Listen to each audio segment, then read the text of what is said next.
क्योंकि आप चाहे रामायण उठा के देख लीजिए, उनका एक परिवार का झगड़ा है, किसी और का कोई लेना देना नहीं है। कोई जनहित में एक कदम उठाया हो तो मुझे बता दिया जाए, एक कदम कोई उठाया हो रामायण में पूरे में उठा के देख लीजिए, रामायण की चौपाई में उठा के देख लीजिए, किसी एक की भी मदद की हो सिवा अपने घर के युद्ध के अलावा, अपने घर के झगड़े के अलावा क्या काम हुआ हो तो मुझे बता दीजिए। और रहा सवाल,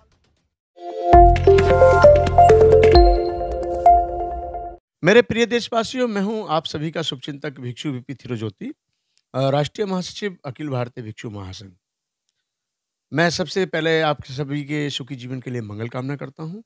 साथ ही कुछ विचारों को लेकर के मैं आपके सामने आया हूं। काफ़ी दिनों से मेरा दौरा चल रहा था देश के अंदर, इसलिए मेरी काफ़ी दिनों से वीडियो भी आपको देखने को नहीं मिली होंगी।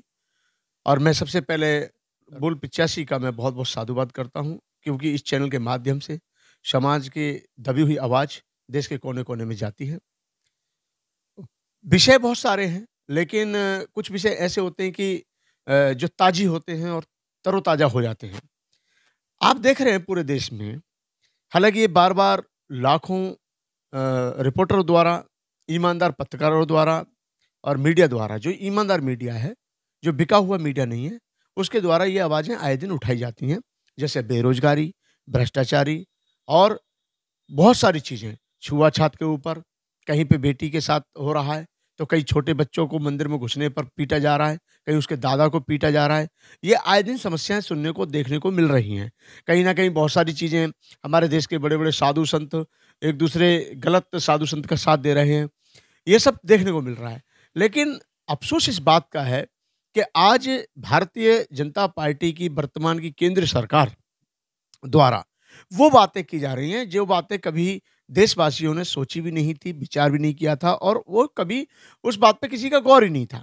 जैसे भारतीय जनता पार्टी ने अपने चुनाव प्रचार के दौरान सबसे चीख चीख करके कहा था कि हम 2 करोड़ रोजगार देंगे, बेरोजगारी हटाएंगे, गरीबी हटाएंगे, भ्रष्टाचार मिटाएंगे, अच्छे दिन लाएंगे, 15 लाख रुपए हर व्यक्ति के अकाउंट में देंगे, 2 करोड़ लोगों को रोजगार हर वर्ष देंगे। बहुत सारी बातें जो चुनाव के दौरान बड़ी बड़ी बातें की गई थी, और बाद में ये भी कहा गया था कि चुनाव जीतने के लिए ऐसे जुमले छोड़े ही जाते हैं। जबकि ये सबसे बड़ी बात है, ये भारत की जनता के साथ एक विश्वासघात, एक धोखा है। क्योंकि राजनीति करना ठीक है, राजनीति में टीका टिप्पणी होती है, राजनीति में एक दूसरे के ऊपर जुबानी तीर छोड़े जाते हैं, ये ठीक है, लेकिन इस बीच में आम जनता की समस्याओं को नहीं बढ़ाया जा सकता, ना ही बढ़ाना चाहिए। क्योंकि एक सरकार का कर्तव्य है कि वो अपनी देश की जनता के प्रति एक अच्छा दृष्टिकोण रखे, और दृष्टिकोण को ध्यान में रखते हुए सरकार अपने कदम उठाए। लेकिन उस दिन से 2014 के बाद से कभी नोटबंदी, कभी अच्छे दिन, कभी बुरे दिन, इन बातों पर चर्चा चलती रहती है। और वर्तमान की हालत तो ये हो गई है, कभी रामायण की चौपाई तो कभी गीता को पेश किया जा रहा है, कभी जो मंत्री अच्छी बातें कहते हैं उनको फंसाया जा रहा है। जो बातें शुरू होती हैं जो बिल्कुल सही है, जब उन ग्रंथों में वो बातें लिखी हुई हैं जिन बातों से कभी किसी का हित हुआ ही नहीं, उन बातों के कारण ही देश में युद्ध हुए, उन बातों के कारण ही झगड़े हुए, उन बातों के कारण ही परिवार उजड़े, उन बातों के कारण ही आपस में मतभेद और बहुत सारी चीजें होती चली गई। लेकिन आज सरकार को वर्तमान में ध्यान देना चाहिए हमारे आम जनता के रोजगार के लिए। युवा पीढ़ी दर दर की ठोकरें खा रही है, शिक्षा बहुत महंगी हो चुकी है, और शिक्षा के साथ साथ स्वास्थ्य भी बहुत महंगा हो चुका है। इस पर किसी का ध्यान नहीं है, और ध्यान है भी तो जानबूझ करके उन चीज़ों को इग्नोर किया जाता है। आज रामायण की चौपाई के ऊपर या फिर 22 प्रतिज्ञाओं को लेकर के आप पूरे देश के लोगों ने देखा कि राजेंद्र पाल गौतम जी की 22 प्रतिज्ञाओं के कारण पूरे देश में हाहाकार मच गया, पूरे देश में बवाल मच गया। कोई कह रहा था कि 50 लाख रुपए देंगे, कोई कह रहा था 1 करोड़ रुपए देंगे, कोई कह रहा था कुछ कह रहा था, कोई कह रहा था मंत्री की गर्दन लाओ। अभी हमारे बीच में एक माननीय मंत्री जी हैं कि बिहार सरकार के मंत्री जी ने अभी बयान दिया तो उस पर बवाल हो उठा। मैं ये कहना चाह रहा हूँ, शिक्षा मंत्री हैं, कोई वो मामूली इंसान नहीं है, और उन्होंने अगर ऐसा कोई बयान दिया तो सोच समझ के दिया है। क्योंकि आए दिन आपके जो बाबा हैं, ढोंगी बाबा हैं, पाखंडबाज जो फैला रहे हैं, दिन पे दिन आम जनता को गुमराह कर रहे हैं। कोई चमत्कार के कारण बच्चा पैदा कर रहा है, कोई समोसे दे करके चमत्कार दिखा रहा है, कोई पानी और भभूत दे करके महिलाओं को बच्चा पैदा करने की तरफ उनको पाखंडबाज में धकेलने का काम कर रहा है। तो ऐसी बातें जब सामने आती है तो उस पर कोई प्रतिक्रिया तो देगा ही, उसके बारे में लोगों को बताना तो है ही कि भाई ये सब गलत है। बाबा साहब की जो 22 प्रतिज्ञाएं थी वो पूरे देश के हित के लिए हैं और कोई गलत नहीं है, लेकिन उस पर कितना बवंडर मचा, पूरे देश ने हाहाकार मचा दिया। हालांकि ऐसा नहीं है, भारत की 140 करोड़ जनता में बहुत से लोगों ने, कई करोड़ लोगों ने उसको बहुत ही समर्थन दिया। मैं जब पूरे देश में भ्रमण किया और मैंने देखा, कहने लगे बात तो सही थी। तो वो राजेंद्र पाल गौतम की 22 प्रतिज्ञा नहीं थी, वो बाबा साहब डॉक्टर भीमराव अंबेडकर की थी। राजेंद्र पाल गौतम जी ने तो सिर्फ वो 22 प्रतिज्ञा धम्म दीक्षा के दौरान सिर्फ और सिर्फ उच्चारण किया था। मैं ये कहना चाह रहा हूं, विद्वान लोग हैं, बड़े बड़े लोग हैं, अब उनको जब बोलने का अवसर मिलता है और वो जब कोई बात समाज के बीच में चेतना लाने का काम करते हैं, किसी बात के माध्यम से, किसी कहानी के माध्यम से, किसी उदाहरण के माध्यम से, तो लोगों को तकलीफ होती है। अभी पूरे देश के अंदर ये क्या है, पूरे देश की चिंता होनी चाहिए कि हमारा देश कहाँ जा रहा है, बेरोजगारी में क्यों पीछे जा रहा है, लोग रोजगार के लिए दर की ठोकरें खा रहे हैं। ऐसा नहीं है कि बहुजन समाज के ही लोग, अन्य लोग भी परेशान हैं। हर जाति हर समुदाय की महिलाएं दुखी हैं, हर जाति हर समुदाय के लोग भी रोजगार के लिए परेशान हैं। ये बात सही है कि उन पर फर्क पड़ेगा तो ये कि बहुजन समाज के 100 लोग दुखी होंगे तो उनके 5, ये हो सकता है, लेकिन कहीं ना कहीं दुखी तो वो भी हैं और वो भी अंदरूनी इन चीज़ों पर विचार कर रहे हैं कि ये हमने क्या गलती कर दी। आज हमारी ट्रेन में चर्चा होती है, आज हमारी बातें और भी जगह होती है काफ़ी लोगों से, तो उनके थॉट्स बहुत अच्छे होते हैं। वो कहते हैं गुरुजी हमें ऐसी सत्ता की कोई उम्मीद नहीं थी, हम तो ये चाह रहे थे कि ठीक है कांग्रेस से मन उग गया था, कांग्रेस 10 साल शासन में रही थी, इसलिए एक बार परिवर्तन हो जाना चाहिए। लेकिन उसके बावजूद भी 2019 में कोई मन नहीं था। ईवीएम को हटा दीजिए, आप ढिंडोरा पीट रहे हैं, करोड़ों रुपया, हजारों करोड़ रुपया बर्बाद कर रहे हैं प्रचार पे, ये हमने किया, ये हमने किया, ये हमने किया। अरे जब आपने ही किया है तो फिर बता किसको रहे हो? जब आपने ही विकास किया तो बताने की जरूरत क्या है? जब आपने ही पूरे देश को आप बोल रहे हैं नव भारत, नव भारत, नव भारत, तो पुराना भारत कहाँ है?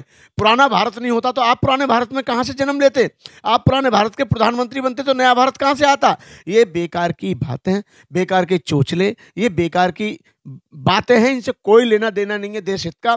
आज इसका नाम बदल दो, उसका नाम बदल दो, ये मंदिर बनवा दो, वो मंदिर बनवा दो। अरे ये तो बता दो इंजीनियरिंग कॉलेज कब बनवाओगे, मेडिकल कॉलेज कब बनवाओगे, शिक्षा को सस्ती कब करोगे, स्वास्थ्य को सस्ता कब करोगे? जो आम जनता, गरीब आदमी अपने बच्चों को पढ़ा नहीं लिख सकता, अपने बच्चों को पढ़ा नहीं सकता अच्छे मतलब मेडिकल कॉलेजों में और अच्छे हॉस्पिटलों में उनका इलाज नहीं करा सकता, गरीब आदमी बेचारा दम तोड़ देता है। सरकारी हॉस्पिटलों की भी हालत पूरे देश की इतनी अच्छी नहीं है, क्योंकि सरकारी हॉस्पिटलों में जो डॉक्टर काम कर रहे हैं उनके अपने प्राइवेट हॉस्पिटल चल रहे हैं, तो वो प्राइवेट हॉस्पिटलों की तरफ ध्यान देंगे या सरकारी गवर्नमेंट की तरफ ध्यान देंगे? तो कहीं ना कहीं हमारा सहयोग, सरकार का सहयोग हमारे देश की इस मामले में होना चाहिए।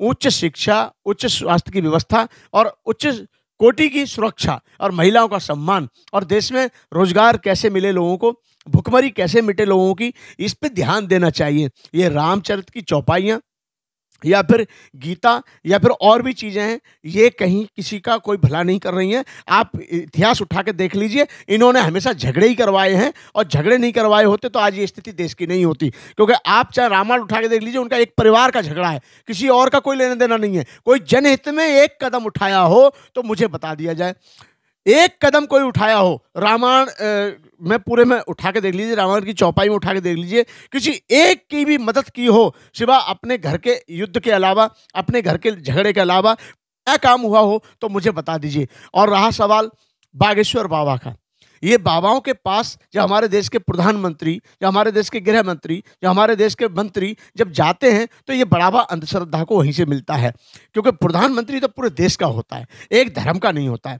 गृह मंत्री पूरे देश के होते हैं, एक धर्म के नहीं होते। मेरा मतलब है जो केंद्रीय पदों पर या संवैधानिक पदों पर जो लोग बैठे हैं, उनका ध्येय पूरे देश की जनता के लिए अच्छा होना चाहिए, अच्छी सोच होनी चाहिए, अच्छी दृष्टि होनी चाहिए और सम्यक दृष्टि को ध्यान में रखते हुए सबके बारे में अच्छा सोचना चाहिए। तभी हमारे देश का एक अच्छा माहौल बनेगा, हमारा देश प्रगति करेगा और हमारे देश की उन्नति होगी। मेरा किसी से मतभेद नहीं है, पाखंडवाद से सदैव मतभेद है, क्योंकि पाखंडवाद, अंधविश्वास ये किसी का भी शिकार कर सकता है और कोई भी इसके शोषण का शिकार हो सकता है, चाहे फिर वो किसी भी संप्रदाय की बेटी हो, चाहे किसी भी समुदाय का भाई हो, चाहे किसी भी मजहब का बहन हो, किसी भी मजहब का बेटी हो। मेरा मतलब यही है कि पूरे देश की जनता को जागरूक होने की आवश्यकता है, किसी के बहकावे में आने की जरूरत नहीं है। ये हमारे देश में नेता लोग आते हैं चले जाते हैं, लेकिन जनता भी, हालांकि वो भी हम में से ही निकले हैं, लेकिन मेरा मानना वही है कि जो भी नेता हैं, अच्छे नेता भी हैं, कुछ